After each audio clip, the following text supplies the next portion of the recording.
Day 10 na ngayon sila Alden Richard at Catherine Bernardo sa Calgary, Canada.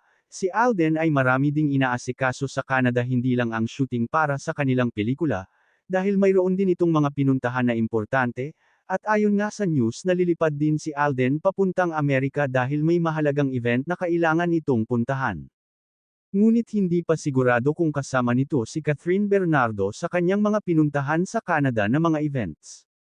Ayon nga sa mga source sa Canada, talagang napaka-hardworking ng dalawa, walang sinasayang na oras sa kanilang shooting at makikita mo talaga ang effort nila sa kanilang ginagawang season 2 ng kanilang pelikula. At si Alden daw ay makikita ang pagiging humble nito.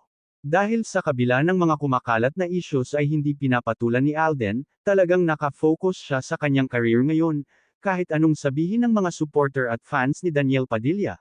Si Alden ay talagang inuunawa ang mga ito, dahil ayon nga sa mga news na talagang mabait si Alden off-cam at on-cam at talagang napakamatulungin sa lahat ng bagay, mapa-financially man, dahil isa siya sa mga sumusuporta sa mga charity sa Pinas at tinutulungan din niya ang kanyang pamilya.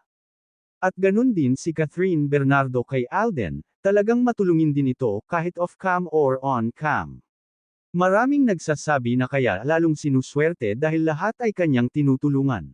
Ngunit hanggang ngayon ay wala pa rin pahayag si Catherine sa mga issues na binabato sa kanilang dalawa ni Alden.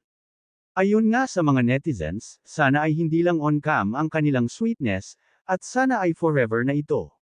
Ngunit ayon nga sa mga balita, na hindi na mapipigilan ni Daniel ang puso ni Catherine, kung si Alden na talaga ang tinitibok nito. Dahil hanggang ngayon maraming nagsasabi na nagseselos pa talaga si Daniel kay Alden, dahil hindi nito tanggap na may pinalit na sa kanya.